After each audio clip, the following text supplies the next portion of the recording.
अस्सलाम वालेकुम बेटा, कैसे हैं आप सब? ठीक है बेटा। आज का टॉपिक है हमारा मूवमेंट ऑफ इनर्शिया। तो मूवमेंट ऑफ इनर्शिया होता क्या है?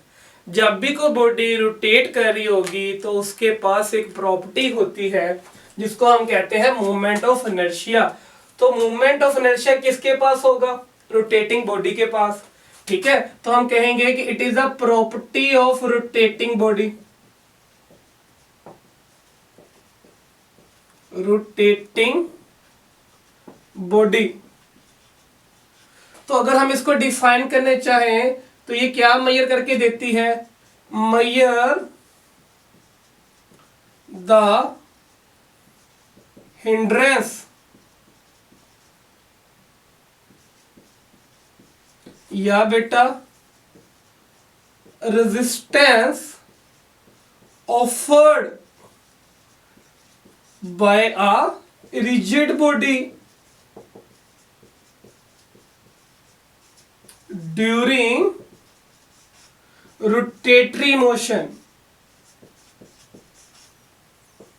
जब कोई बॉडी रोटेट करती है तो वो जितना रेजिस्टेंस ऑफर करती है ड्यूरिंग रोटेशन, बेटा हम उसको क्या कहते हैं? Movement of inertia. तो हमने ये देखा कि सर जितनी वो रेजिस्टेंस ऑफर्ड करेगी उतना ही बेटा उसका मूवमेंट ऑफ इनर्शिया क्या होगा? ज्यादा होगा।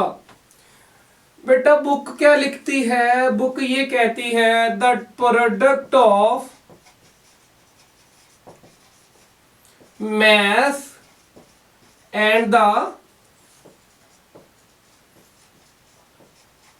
square of distance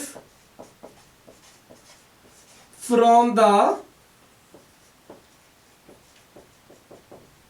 axis of rotation, और distance from the axis of rotation हमारे पास क्या होता है? आप कहोगे रेडियस इज कॉल्ड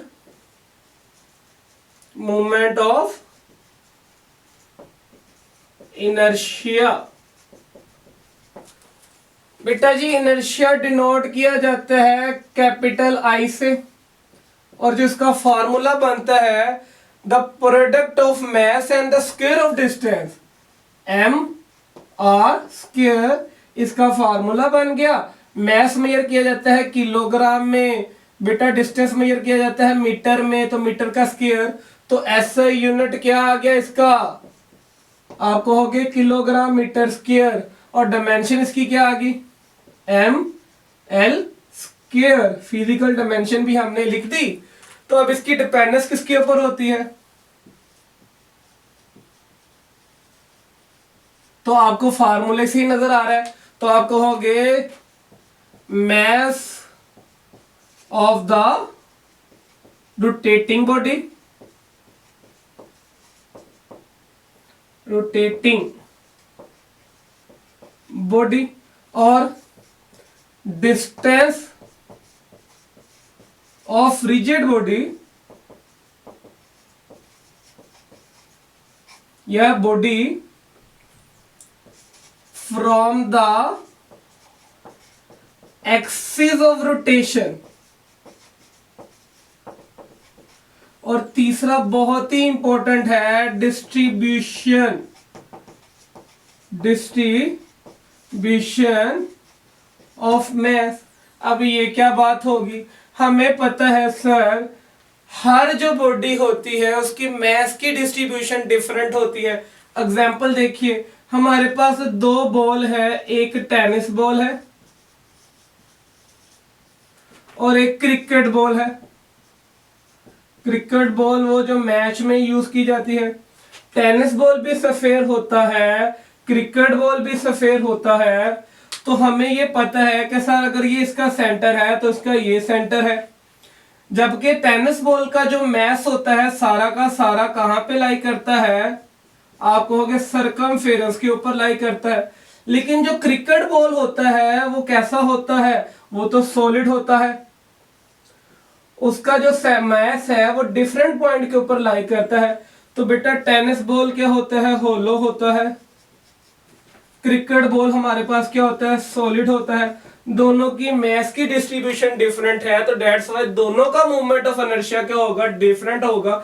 तो हम कह सकते हैं कि दोनों सफेयर तो है लेकिन दोनों का मूवमेंट ऑफ इनर्शिया क्या है, डिफरेंट है। अच्छा, हम एक छोटी सी कैलकुलेशन करते हैं, फिर इनके मूवमेंट ऑफ इनर्शिया लिखेंगे। तो देखिए, हमें पता है कि मेरे पास ये एक सेंटर है, ये एक रोड है, फ्रिक्शनलेस मैसलेस रोड है।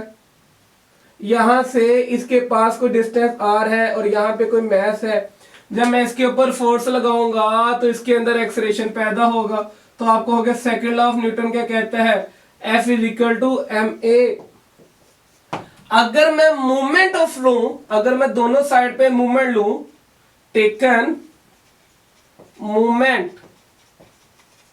एट बोथ साइड, तो मूवमेंट लेने का मतलब ये है कि हम ये जो आर है, distance from the axis of rotation, इससे दोनों साइड से क्या कर दें, मल्टीप्लाई कर दें। ठीक, तो आर एफ क्या होता है, आपके पास टॉर्क होगा, और ये क्या आ गया, एम ए आर। तो अगर हम ए को लीनियर एक्सलेरेशन को अगर हम एंगुलर एक्सलेरेशन में बनाएं तो उसका फार्मूला हमें पता है ना। तो हमारे पास टॉर्क क्या आ गया, एम आर, और ए की जगह क्या आ गया, आर अल्फा। तो आर आर का क्या हो गया, स्केयर हो गया। तो M R square alpha is equal to torque. तो एम आर स्केयर किसके बराबर है, आई के बराबर है।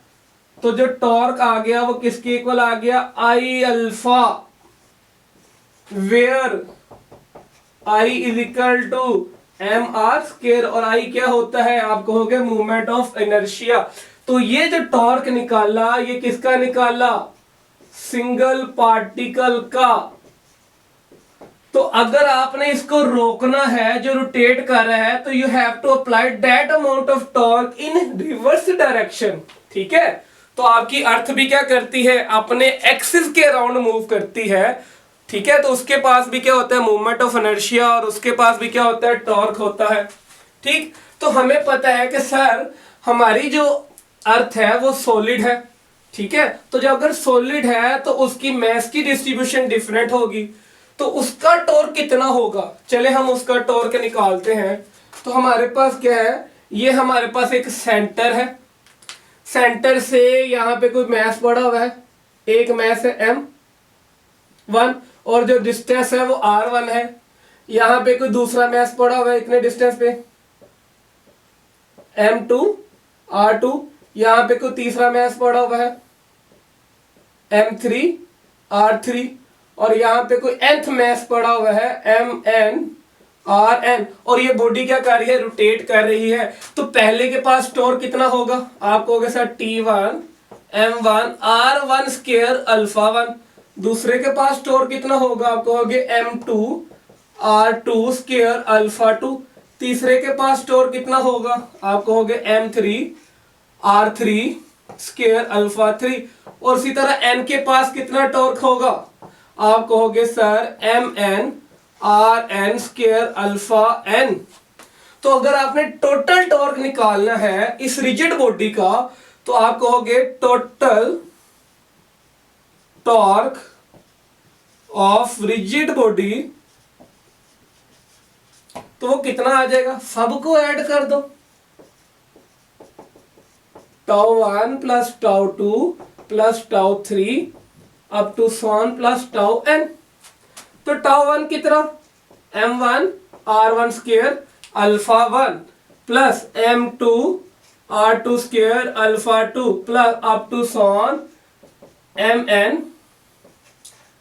mass of nth particle, radius of the nth particle और ऑफ n particle। अब हमें पता है जब वो रोटेट कर रही होगी तो सबका अल्फा क्या होगा, सेम होगा। तो हम कह सकते हैं अल्फा 1 इक्वल है अल्फा 2 इक्वल है अल्फा 3 के, which is equal to alpha n। सब इक्वल है, तो जब सभी इक्वल हैं तो सबकी जगह हमने क्या पुट कर दी, आप कहोगे सर अल्फा, तो इसकी जगह भी अल्फा, इसकी जगह भी अल्फा, इसकी जगह भी अल्फा। अब आप कहोगे सर अल्फा तो कॉमन आ रहा है, ठीक है भाई कॉमन ले लो, तो अल्फा आ गया कॉमन। ठीक है, तो अब हमारे पास जो टोटल टॉर्क आएगा वो क्या आएगा,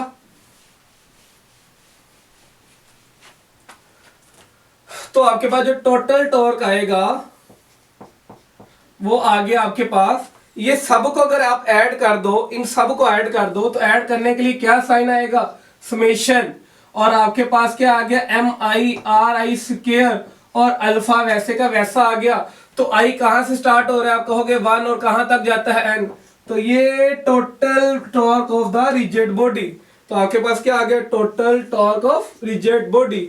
तो अगर मैं ये कह दूं कि लेट आई टोटल जो होगा रिजिड बॉडी का वो किसके इक्वल है, I is equal to 1 N M I R I square. तो ये वाली वैल्यू बेटा इक्वेशन नंबर 1 में पुट कर दो।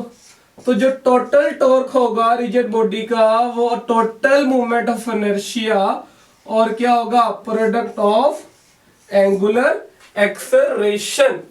ठीक हो गया। तो ये फार्मूला निकाल लिया हमने टॉर्क का। तो जब जमीन भी घूमती है तो उसके पास इतना ही टॉर्क होता है, which is the product of I and alpha. तो हमने अभी कहा कि सर हमारे पास डिफरेंट बॉडीज होती हैं, तो डिफरेंट जब बॉडी होगी तो हर बॉडी का क्या होगा, डिफरेंट बेटा क्या होगा, मोमेंट ऑफ इनर्शिया। तो सबसे पहले हम देखते हैं हमारे पास एक रिंग है, अकॉर्डिंग टू बुक। रिंग कैसी होती है बेटा, वो तो एक सर्कुलर बनी होती है, और उसका सारा का सारा मैस कहां पे लाई करता है, आप कहोगे सर सर्कमफेरेंस के ऊपर। तो जो उनका angular movement of inertia book ने निकाल के दिया वो है एम आर स्क्वायर। ठीक है, हम मेरे निकालने की जरूरत। तो हमारे पास दूसरी मिसाल है बेटा डिस्क की। डिस्क आ गया, ये हमारे पास सॉलिड कॉइन आ गया। कॉइन हमारे पास क्या आ गया, सॉलिड। तो वो डिस्क कैसी होती है, हमारे पास कुछ यूं टाइप होती है, यहां से सारी की सारी क्या होगी, सॉलिड होगी, मतलब फिल्ड होगी। और कॉइन भी हमारे पास कुछ इस तरह का होता है, सारा का सारा फिल्ड होता है। तो जो इसका मोमेंट ऑफ इनर्शिया आई है वो होता है M R square, half M R square, यानी रिंग का क्या होगा, हाफ हो जाएगा। इसी तरह हमारे पास स्फीयर होगा, वही बात आ गई, टेनिस बॉल हो गया, क्रिकेट बॉल हो गया। तो यहां पे हम बेटा फुटबॉल लिख लेंगे। ये हम ये कहते हैं कि सर जो स्फीयर है वो एक हमारे पास होलो होता है, एक हमारे पास क्या होगा, सॉलिड। जो होलो होगा उसका मूवमेंट ऑफ इनर्शिया क्या होगा हमारे पास, 2/3 एम आर स्क्वायर, और जो सॉलिड होगा वो कितना होगा, 2/5 एम आर स्क्वायर। ठीक है। इसी तरह हमारे पास जो रॉड होगी, सॉलिड रॉड होगी, उसका मूवमेंट ऑफ इनर्शिया कितना होगा, I is equal to 1/12 ml square. ठीक है। तो बेटा हमारी जो अर्थ है वो भी सफेद है, अर्थ हमारी क्या है, वो भी सफेद है। तो हमारे पास जो अर्थ है वो भी सफेद है। तो बेटा ये बड़ा इंपॉर्टेंट पॉइंट याद रखना, जब हम अर्थ को पार्टिकल मानेंगे, ठीक है, तो हम उसको बेटा क्या मानेंगे, जो उसका मूवमेंट ऑफ इनर्शिया है, जब पार्टिकल मानेंगे तो हम यही कहेंगे कि सर उसका जो मैस है वो हर पॉइंट पर क्या है, सेम। तो जो उसका मूवमेंट ऑफ इनर्शिया होगा वो एम आर स्क्वायर होगा। जब हम उसको बॉडी मानेंगे तो वो बॉडी कैसी होगी, सॉलिड। तो उसका मूवमेंट ऑफ इनर्शिया कितना होगा, आप कहोगे 2/5 एम आर स्क्वायर। ठीक हो गया बात। तो बेटा याद रखना, मूवमेंट ऑफ इनर्शिया हर उस बॉडी का ज्यादा होगा जो सेंटर से क्या होगी, हैवी होगी। जिसका सेंटर हैवी होगा उसका मूवमेंट ऑफ इनर्शिया ज्यादा होगा। तो उसकी बेटा घूमने की स्पीड को ज्यादा रखने के लिए हम इन चीजों का सेंटर क्या करते हैं, भारी रख देते हैं। अब अगर आप गाड़ी के रिम को उठा के देखें ना तो सेंटर से बहुत ही भारी होता है। तो क्यों होता है, क्योंकि आपने उसकी बेटा रोटेटिंग जो होती है उसको आपने अच्छे से बनाना होता है। अगर आप पंखे को पकड़े तो पंखे का जो सेंटर होगा वो ज्यादा होगा, इसका मतलब है उसका घूमने का जो इनर्शिया होगा वो ज्यादा होगा। अगर आप किसी मोटर को पकड़ेंगे वो भी सेंटर से क्या होगी, भारी होती है। इसी तरह अगर आप वॉशिंग मशीन के अंदर का एक्सल उठा लें वो भी सेंटर से क्या होता है, भारी। तो याद रखिए जिनका मूवमेंट ऑफ इनर्शिया ज्यादा होगा वो सेंटर से क्या होगी, हैवियर होंगी। तो इसलिए उनका सेंटर हैवी रखा जाता है। This is all about of movement of inertia. ठीक है बेटा, अगर इसके रिगार्डिंग कोई क्वेश्चन है, रिलेटेड कोई क्वेश्चन है तो आप मुझे कमेंट में कर सकते हैं। ओके बेटा।